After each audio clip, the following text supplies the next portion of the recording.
A grand piano, a relic of the past, finds its new owner. A musician, a weaver of melodies and harmonies, recently became the custodian of this grand instrument, previously owned by a deceased composer of great renown. This grand piano, more than just an instrument, was an extension of the composer's soul, a vehicle for their creative genius, and now it had found a new home. This piano was the composer's confidant, each key a testament to their creative journey. The musician felt an inexplicable connection, a bond that transcended the physical realm.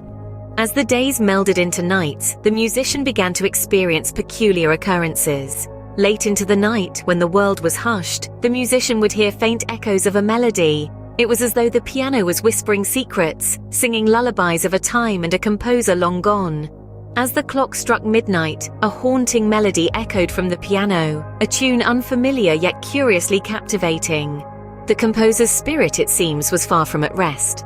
As the days turned to nights, the musician found themselves enveloped in an orchestra of uncanny occurrences. The grand piano, a silent observer in daylight, would spring to life under the cloak of darkness. It played a haunting melody, a spectral tune that echoed through the silent house, growing louder with each passing night. It was as if the piano had a mind of its own, a soul trapped within its wooden confines, yearning to be set free. The musician, initially bewildered, began to perceive a pattern in the eerie nocturnal sonatas. The notes, discordant at first, slowly started to form a familiar tune. The melody was unfinished, the rhythm incomplete, like a symphony in the making. The musician came to a chilling realization.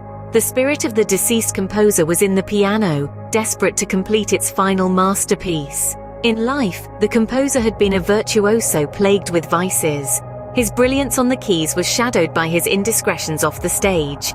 He had lived a life of excess and indulgence, often at the expense of those around him. The echoes of his past sins reverberated in his music, and it seemed that even in death he was haunted by the consequences of his actions.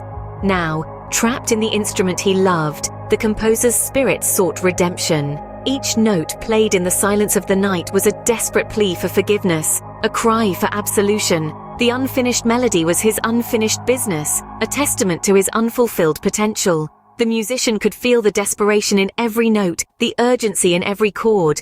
It was a race against time, a struggle for salvation. And so the grand piano groaned and the haunting melody played on, a spectral symphony in the dead of the night. It was a ghostly composition, a testament to a life lived in discord and a death shrouded in mystery. The melody, a phantom symphony, was a plea for redemption, a desperate cry to complete an unfinished masterpiece. The haunting melody was not a curse, but a call for help, a revelation that changed everything for our musician. They had been thrown into an eerie dance with the echoes of a past life, a dance of desperation and longing. But now they understood. This was not a dance of death, but of redemption, of a spirit yearning to finish what they started. Having deciphered the composer's silent pleas, the musician took it upon themselves to be the vessel through which the composer's final masterpiece would find its way into the world. So they sat at the grand piano, the spectral symphony resounding in their ears, and began to weave the haunting melody into a composition of their own. With every note they played, they felt the composer's spirit guiding them, their spectral fingers dancing along the keys in a duet with the living. The room filled with an energy so palpable, it was as if the composer themselves was there, pouring their heart into each stroke of the keys. But as they played, the haunting melody that had been their constant companion began to fade, replaced by the harmonious blend of their combined talents. As the composition grew, so did the strange occurrences. The melody became almost deafening, a cacophony of spectral sound echoing through the night.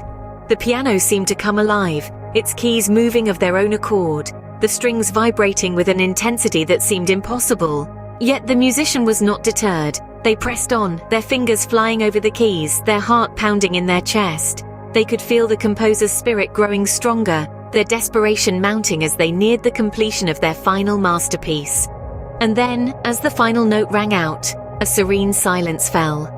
The haunting melody, the spectral symphony, the deafening echoes all faded away. The piano, once alive with the spirit of a desperate composer, now stood silent, its purpose fulfilled.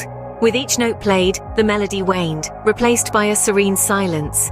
The composer had found redemption, their masterpiece finally complete.